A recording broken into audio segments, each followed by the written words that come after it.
আল্লাহ বলে জাহান্নামের আগুনের সাগর পানি যেরকম ঢেউ খেলে, আগুন এভাবে ঢেউ খেলবে। আর এই আগুনের ঢেউয়ে জাহান্নামী যখন জাহান্নামের পারে আসতে চাইবে, ফেরেশতা তখন পুনরায় আবার লাথি দিয়া তার আগের জায়গায় পাঠায়। খোদার কসম, হযরত সালমান ফারসি তাফসিরে লিখছে, এই আয়াত শুনবার পর একটানা 3 দিন 3 রাত শুধু অঝরে কানছে আর কানছে, কানছে আর কানছে, কানছে আর কানছে। আর একটা কথাই বলছে, আয় মাওলা, আমি সালমান যদি জাহান্নামের লাকড়ি হই, কি হবে আমার, কি হবে আমার, কি হবে? এই কথাটাই শুধু বলছে। 3 দিন পরে নবী তাকে বলছে, সালমান, আমি মুহাম্মদ আরবি সাক্ষ্য দিলাম জান্নাত তোমার জন্য অপেক্ষা করছে, তুমি কাইদো না সালমান। দোস্ত, জাহান্নামের আগুন আমরা ভাবতেও পারি নাই এখনো, এটা কি ভয়ানক। কুল্লামা নাদিজাত জুলুদুহুম বাদদালনাহুম জুলুদান গায়রাহা, সেকেন্ড সেকেন্ড শরীরের চামড়াগুলো জ্বলসে যাবে, আবার তৈরি হবে। কুল্লামা আরাদু আন ইয়াখরুজু মিনহা উঈদু ফিহা, আল্লাহ বলে জাহান্নামের আগুনের সাগর পানি যেরকম ঢেউ খেলে, আগুন এভাবে ঢেউ খেলবে। আর এই আগুনের ঢেউয়ে জাহান্নামী যখন জাহান্নামের পারে আসতে চাইবে, ফেরেশতা তখন পুনরায় আবার লাথি দিয়া তার আগের জায়গায় পাঠায়। কুল্লামা আরাদু আন ইয়াখরুজু মিনহা উঈদু ফিহা নারুল্লাহিল মুকাদা, আল্লাহ বলছে আমি আল্লাহ জাহান্নামের আগুন জ্বালায় দিলাম। আল্লাতী তাত্তালিউ আলাল আফইদা, আল্লাহ বলছে বান্দা মনে রেখো, জাহান্নামের আগুনের প্রথম মিনিট, প্রথম সেকেন্ডেই তোমার শুধু শরীর পুড়বে না, বরং কলজা সুদ্ধা একসাথে পুড়ে ভুনা হয়ে যাবে। এই পৃথিবীতে আগুন লাগলে বাপ, যদি এদিকে আগুন লাগে চেষ্টা করলে বাকি অংশ বাঁচানো যায়, কিন্তু জাহান্নামের আগুন প্রথম সেকেন্ডেই কলিজা সহ ভিতরে জ্বালায়।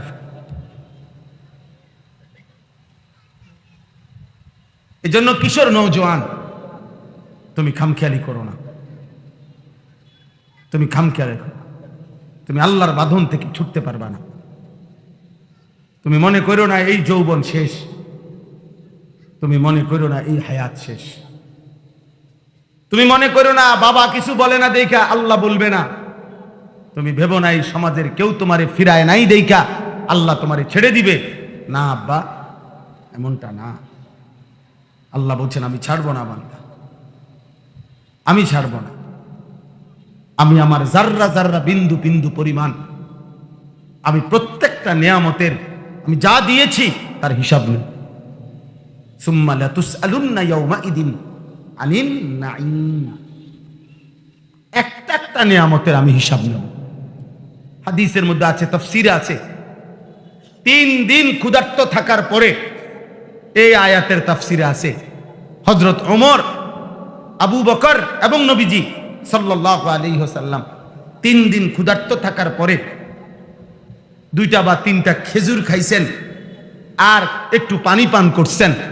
আল্লাহর নবী বলছেন, ওমর আল্লাহর কসম হাসরের দিন এই 2টা খেজুর আর 1 ঢোক পানির হিসাবও তোমাকে দিতে হবে। ওমর বলছি, ইয়া রাসূলুল্লাহ, 3 দিনের অভুক্ত থাকার পরে 2টা খেজুর খাইলাম, মাত্র একটু পানি পান করলাম, এর হিসাবও দিতে হবে?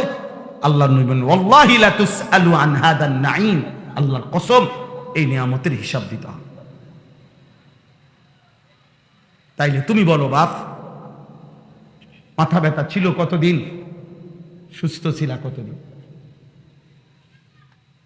পেটে ব্যথা ছিল কতদিন, পেট ভালো ছিল কতদিন? প্রত্যেকেই আমরা ভেবে দেখি, জীবনে হাসছেন কতবার, কাঁদছেন কতবার? তাহলে সুখেই তো ছিলেন বেশি, আরামেই তো ছিলেন বেশি, হাসি আর আনন্দেই তো ছিলেন বেশি, আমিও আপনিও। তা আল্লাহর নাফরমানি কেন করলাম? একটা মুসলমান কিভাবে সম্ভব 1 বছর নামাজ পড়বে না? কোনোদিন ফজরের নামাজ? আমি তো বলছি 1 বছর, 2, 4, 5 বছর হতো, সে জানেও না ফজরের নামাজ কি জিনিস। অথচ কসম খোদার আল্লাহ তাআলা নবী সাল্লাল্লাহু আলাইহি সাল্লাম বলছে, এশার নামাজ এবং ফজরের নামাজ মসজিদের জামাতে যে আসে না, নবীজি বলছে সে মুনাফিক, মুনাফিক, মুনাফিক।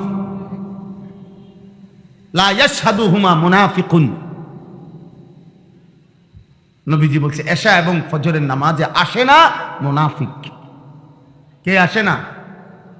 এই জন্য ফজরের নামাজকে মুমিনের নামাজ বলে। তাফসীরে আছে সালাতুল মুমিন, মুমিনের নামাজ। বাবা পড়ে যাবে, পড়ে যাবে বাবা। মুমিনের নামাজ, ফজরের নামাজ মুমিনের নামাজ। অর্থাৎ কোন ব্যক্তি মুমিন নাকি মুনাফিক, খোদার কসম এটা পার্থক্য করার প্রমাণ চিহ্ন ফজরের নামাজ, জুমার নামাজ না। সব আলেম এখানে আছে, আপনি জিজ্ঞাসা কোথাও এ কথা নাই। জুমার নামাজের ফজিলত অনেক, অনেক ফজিলত। জুমার নামাজের অনেক ফজিলত আছে, নেকি অনেক আছে। কিন্তু আপনি আমি মুমিন না মুনাফিক, এটা পার্থক্য করার চিহ্ন ফজরের নামাজ, ফজরের নামাজ, ফজরের নামাজ। কোন নামাজ? ফজর, ফজর। যেন বলো দোস্ত, কেন ফজরের নামাজ পড়ো না? কেন ফজরের নামাজ পড়ো? কোরআনুল কারীমের মধ্যে আছে 3টি জাতি। হযরত হুদ আলাইহিস সালামের জাতি, না হযরত লূত আলাইহিস সালামের জাতি, হযরত শুআয়ব আলাইহিস সালামের জাতি, হযরত সালেহ আলাইহিস সালামের জাতি। এই 3টি জাতিকে আল্লাহ অবাধ্যতা নাফরমানির কারণে আযাব দিয়ে চিরতরে ধ্বংস করে দিয়েছিলেন। এই 3 জাতিকেই আল্লাহ যে ধ্বংস করে দিয়েছে চূড়ান্ত, কোরআন শরীফে 3 জাতির কথাই আছে, তাদেরকে ধ্বংস করেছেন আল্লাহ ফজরের ওয়াক্ত। ফাসবাহু ফি দারিহিম জাসিমিন ইন্না মাওইদাহুমুস সুবহু আলাইসা সুবহু বিকরিব। লূত আলাইহিস সালামের কওমকে যখন উল্টাবে, ফেরেশতা জিজ্ঞেস করছে আল্লাহ কোন সময় উল্টাইতাম, টাইমটা কখন? আল্লাহ বলছে ইন্না মাওইদাহুম আস-সুবহু। সুবহ, এই সুবহে সাদিক, ফজরের ওয়াক্ত। সুবহে সাদিক ফজরের ওয়াক্ত না? ফজরের ওয়াক্তে আল্লাহ বলছে উল্টায় দিবা, উল্টায় দিস, উল্টায় দিস।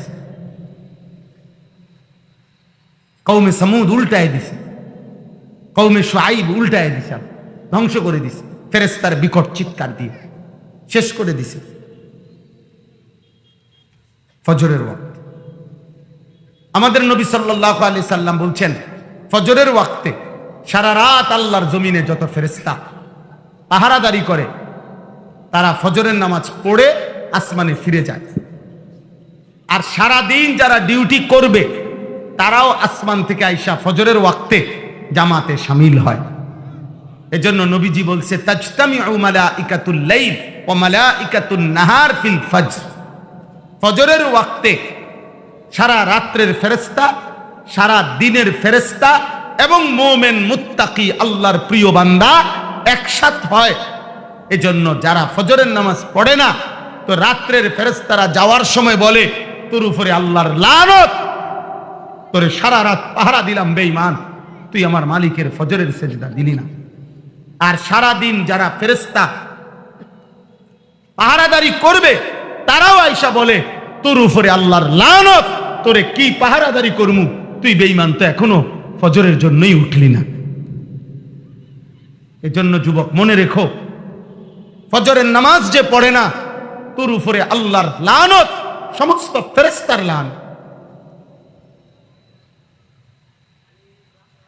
এজন্য সুখ মিলবে না, ভাত তরকারি খাইতে পারবা, বেডি খাইতে পারবা, লজ্জাস্থানের চাহিদা পূরণ হবে, পেশাব পায়খানা করতে পারবা, ঘুম যাইতে পারবা। এগুলো এই 4টা জিনিস, খানা, ঘুম, পেশাব পায়খানা আর লজ্জাস্থানের চাহিদা, এই 4 জিনিস কুত্তারও পূরণ হয়। কুত্তাও খায়, কুত্তাও ঘুমায়, কুত্তাও পেশাব পায়খানা করে, কুত্তারও লজ্জাস্থানের চাহিদা পূরণ হয়। নাহলে কুকুরের বাচ্চা হয় কেমনে? কথা বলে না। কুকুরের বাচ্চা হয় কেমনে নেতে? এই জন্য সোজা কথা, এই চার জিনিস পাইছি আমি ভাত খাই, মাছ খাই, ঘুম যাই, পেশাব করি, আমার লজ্জাস্থানের চাহিদা পূরণ হইতেছে, আমার মন চাই যখন যা তাই করতে পার না। রে বাবা, এ তো জানোয়ারের আখলাক, এটা তো ইনসান বলে না। ইনসান তো বলে যে গোলামি করে তাকে।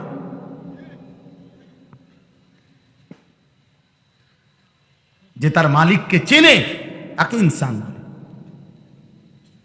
যে তার সৃষ্টিকর্তাকে চেনে তাকে মানুষ বলে। আর নাই তো উলাইকা কাল আনআম। আল্লাহ তো কোরআনে স্পষ্ট বলেছে, যার দিল আছে কিন্তু আল্লাহকে বুঝে না, যার কান আছে কিন্তু আল্লাহর কথা শোনে না, যার চোখ আছে কিন্তু আল্লাহর কুদরত দেখে না, আল্লাহ তো বলছে উলাইকা কাল আনআম, ও তো চতুষ্পদ, ও তো জানোয়ার।